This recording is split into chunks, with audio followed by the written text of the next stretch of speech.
vamos falar sobre indisciplina na sala de aula. Em primeiro lugar, a gente tem que dizer que o problema é geral. Interessa no mundo inteiro, não só no Brasil, né? Eu acho que isso já, de certa forma, nos alenta um pouco. Pesquisas do mundo inteiro indicam, né, que os professores apontam a indisciplina dos alunos como a principal causa, o principal fator que atrapalha o seu trabalho, que atrapalha a aprendizagem. Agora, olha que coisa interessante da gente entender. Segundo os professores quase que do mundo inteiro, a indisciplina é o principal fator que atrapalha a aprendizagem dos alunos. O interessante é que eles apontam o tipo de indisciplina mais comum chama-se falta de interesse.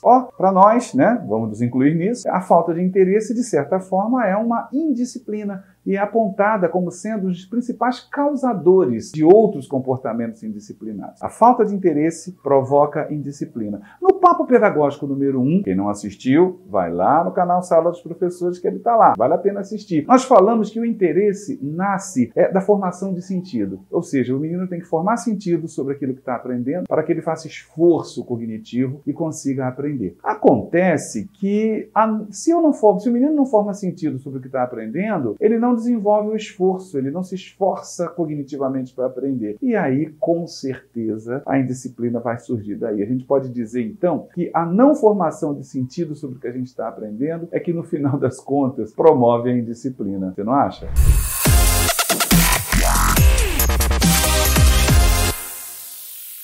Olá, eu sou Júlio Furtado e esse é o Papo Pedagógico de número 3. Mas, afinal, o que é indisciplina? Já parou para pensar sobre isso? Indisciplina é todo comportamento que atrapalha, direta ou indiretamente, a aprendizagem. Mas, assim, tudo que atrapalha a aprendizagem, de certa forma, né, todo comportamento que atrapalha a aprendizagem pode ser classificado como indisciplina. Vocês querem ver uma coisa interessante? Se um aluno, por exemplo, conta uma piada no meio de um trabalho em grupo, né, em plena aula, e aquela piada faz todo mundo rir, desconcentra todo mundo ali do objetivo do trabalho, naquele momento, aquela piada atrapalhou a aprendizagem? Sim, atrapalhou. Então, naquele momento, essa piada é um ato de indisciplina, ok? Agora, se ele conta essa mesma piada na hora do recreio, num grupinho de colegas, e todo mundo morre de rir da piada, a mesma coisa, o mesmo comportamento, na hora do recreio, não é indisciplina. Por quê? Porque não atrapalhou nenhum processo de aprendizagem. Logo, a gente tem que entender que a questão da indisciplina, ela é uma questão relativa ao contexto. Eu não posso ter indisciplinas absolutas, né? Eu tenho que ficar muito atento a isso. Mas será que todo comportamento, de qualquer maneira, pode ser considerado indisciplina? E você ficar atento a isso. Porque tem 3 outros comportamentos que se confundem muito com a simples indisciplina e a gente precisa aprender a diferenciá-los um pouco. Até porque cada um deles exige uma ação específica da escola e de nós, professores. São eles: a violência escolar, a incivilidade e o bullying. A gente tem que diferenciar essas questões. A incivilidade, vamos começar por ela. A incivilidade tem a ver com um comportamento que não seja bem aceito, socialmente aceito. A famosa falta de educação, né? Interromper as pessoas, falar alto, cuspir no chão, arrotar, né? Não saber esperar a sua vez, empurrar na fila.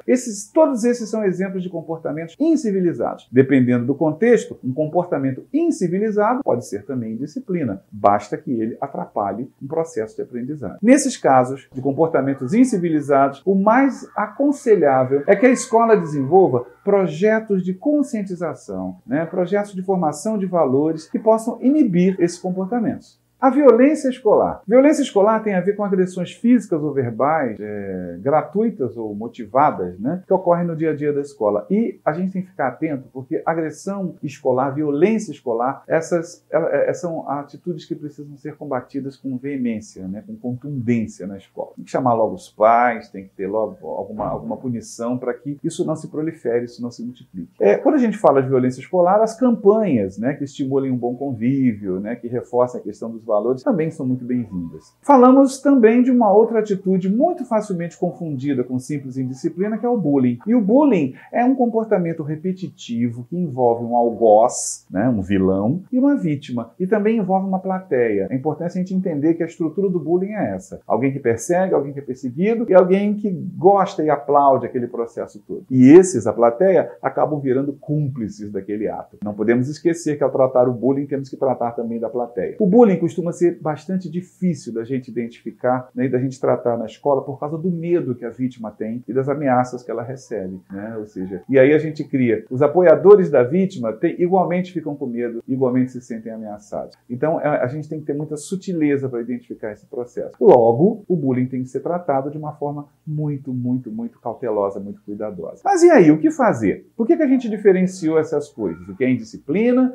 o que é incivilidade, o que é violência escolar e o que é bullying? Por uma questão muito simples, porque cada um desses comportamentos exige que a gente siga caminhos específicos para resolvê-los na escola, né? Ou seja, ter clareza de diferenciar o que a gente está falando, a gente está diante de quê? De uma situação de violência escolar, de uma situação de bullying, de uma situação de incivilidade ou de uma situação de indisciplina. Mas como o nosso papo de hoje é sobre indisciplina, vamos relembrar que indisciplina, a principal característica dela qual é? Atrapalhar a aprendizagem. Então, todo comportamento que atrapalha a aprendizagem, direta ou indiretamente, é considerado indisciplina. Por exemplo, vamos ver se ficou claro. Não fazer o dever de casa, né? O menino não fez o dever de casa. Isso foi uma indisciplina? Vamos parar para pensar? 1, 2, 3, tempo. Atrapalha a aprendizagem não fazer o dever de casa? Parece que sim. Né? Se atrapalha a aprendizagem, então estamos diante de um comportamento indisciplinado, né? Que deve ser combatido. Afinal de contas, na escola, tudo que atrapalha a aprendizagem deve ser combatido com bastante intensidade. Ajuda bastante se a gente na escola constrói um estatuto disciplinar. Não existem fórmulas prontas para isso. Cada escola, cada situação vai ter que ser analisada, né, sob a ótica ali do que está acontecendo. Mas construir coletivamente um estatuto disciplinar costuma ser um bom caminho. A gente tem acompanhado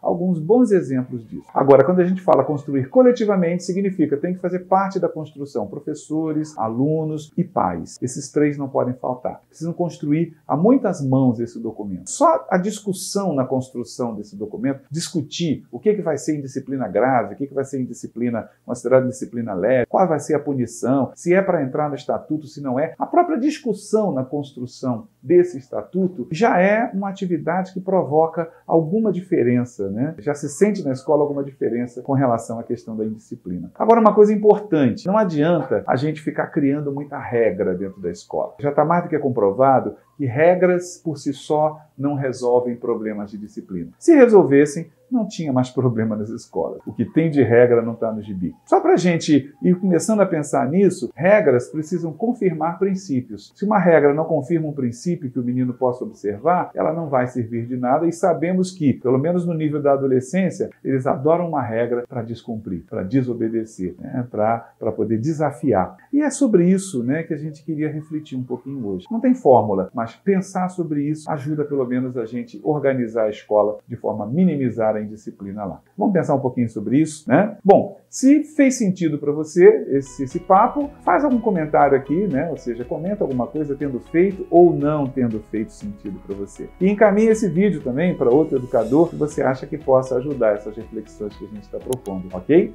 E esse é o nosso Papo Pedagógico número 3. Se você ainda não assistiu o número 1 e o número 2, corre lá no canal Sala dos Professores, lá do YouTube, tem lá todos os papos pedagógicos que a gente está publicando aí para vocês, ok? Valeu a companhia e até o próximo Papo Pedagógico.